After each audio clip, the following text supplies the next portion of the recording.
What is going on, Sharp Football Fantasy Family? We have made it. It is week one of the 2022 NFL season. We have actual games to talk about. Players are going to go in your lineups. We're going to have scores. We're going to have winners. Unfortunately, we'll have some losers too this weekend. But kicking it off this season, sometimes I use this forum to elevate those that maybe have not had a chance to get their voices heard yet. And sometimes I just abuse my power and I have someone I just want to talk to and haven't talked to in a while. And that is what I feel like I'm doing today. I've got Sigmund Bloom from Football Guys on the show. I couldn't think of a better week one guest to kind of start us on this initial pathway of sorting out the 2022 NFL season. Sig, what's going on this morning?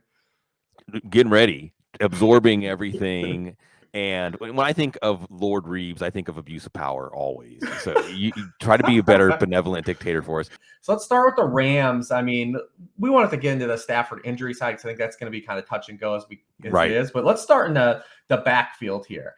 Cam Akers is a guy that, coming off the Achilles, he's almost punished for his recovery, right? Mm-hmm. By fantasy gamers. Like, people held it against him because, maybe the explosion wasn't fully there. But the Rams were a miserable running team last year in general. And now they lose Austin Corbett. They lose Andrew Whitworth. Just a lot of, kind of gray space here now in terms of the usage and what we're going to see week one and the team situation. How confident are you that Cam Akers is the guy or isn't the guy in week one, for this backfield? I'm not confident at all. I think that you have to have skepticism about this backfield in general because the top two backs haven't been healthy during the summer. When they talk about them as a duo. There's no clear indication that there's going to be a lead dog here. If you see how their injury history stack up, especially for Henderson, there's no reason for them to treat one of these guys as a lead dog.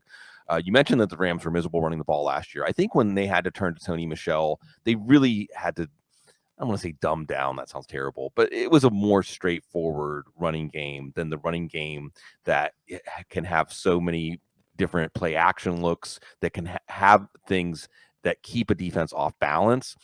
So I don't know if Cam Akers' return maybe can open up a little more of the playbook there. But like you said, there's some offensive line changes. And it really, when we look at the Rams, just to take a larger view on the Rams versus Bills in this game, I think the guy in the spotlight is going to be Allen Robinson. Because he's another guy, it seems like months ago that training camp opened and everybody was just floored how he looked. He looked like good old Allen Robinson.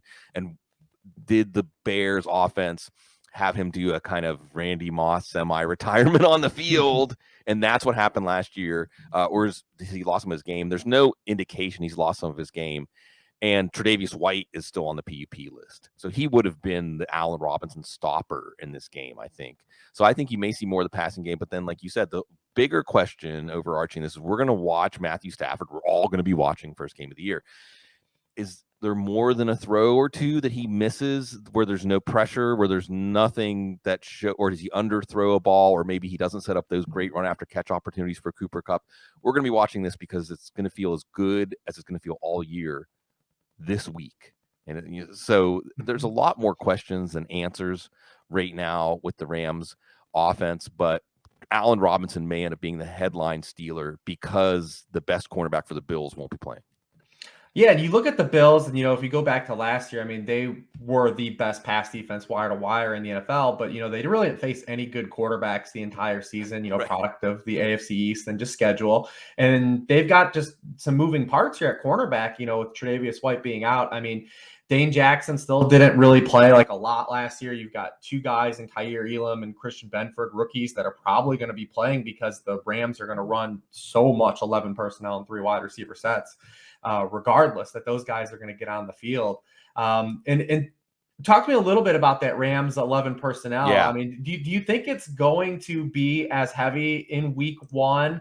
Because, we know Cooper Kupp's going to play in slot. We got Allen Robinson outside. Tutu Atwell's not a perimeter wide receiver. Mm-hmm. Ben Skowronek, not really effective in his limited time. Brandon Powell, does, Lance McCutcheon make an appearance, on Thursday night? Because you're not just going to trot out 11 personnel with Tutu Atwell on the perimeter. So are we going to see someone else mixed in, or do you think that's going to be the old McVay, like, this is what we do?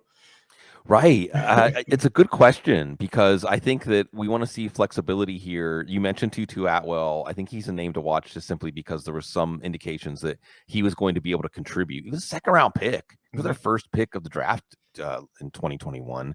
So that speed, maybe adding more jet sweep looks and things like that. You mentioned McCutcheon, and I think McCutcheon is a good name to just invoke all of these training camp stars, especially the UDFAs, that teams, some of the teams, they didn't even expect these guys to make the team. Then we're going to be watching if they're active.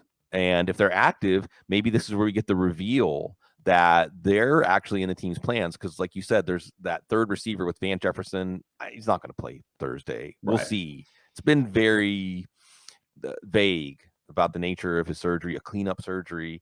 Obviously, if Van Jefferson's healthy, then that makes it easy to forecast what this team is going to do as far as their offensive sets and personnel. Maybe we see more Bryson Hopkins. He is taking a step forward. I think they drafted him in anticipation. Maybe it's more of a Tyler Higbee night. So I think you're right that injury to Van Jefferson opens up some questions. So now we have, how's the running game going to function? How's Matthew Stafford's elbow going to look? How's the offensive line with some new starters going to look? So again, these are some questions, and the Bills defense should be pretty good. They have a lot of young ascending defensive linemen and some continuity in this defense. So I think it'll be a good test. And certainly for Bills fans, Super Bowl or bust, and you're facing the Super Bowl champions, it's a good yardstick for this defense whenever they weren't able to do it for 13 seconds. Sorry, you can't even say that anymore, right? So, we turn the page, hopefully, for them, and it's bigger and better things this year. Do you think, looking at this from a top-down stance with Stafford and potentially the defensive talent here, orbiting some of the the moving parts on offense too, like do you think there's any shot this game could let down? Sure. I mean, I think it's probably more likely to let down than it is to live up to expectations, or at least shoot out expectations, right? I do think that overall in week one, and I'd love that you use that word calibration. And let's take a moment out. We'll talk about things coming up in week one, but the most important skill in the next 2, 3, 4 weeks for any fantasy football player is correctly recalibrating to what we see. And you should really be in a receptive mindset. Whatever you thought, however your portfolio, best ball teams, exposure looks, whoever your most important teams are revolving around, really you should be distanced from that while you're watching these games and just let it wash over you. Now, there's going to be some false positives and false negatives. I'm thinking of Donald Rumsfeld and the unknown unknowns, right? There's going to be things that we're watching because we know that there's a wider range of outcomes and we're looking for that first data point. But then there's going to be some things like Trey Sermon and Elijah Mitchell last year, right? And the people who reacted decisively and said, well, if Kyle Shanahan came out of camp favoring Elijah Mitchell, then why would, and Mitchell perform well in week one, why would that change?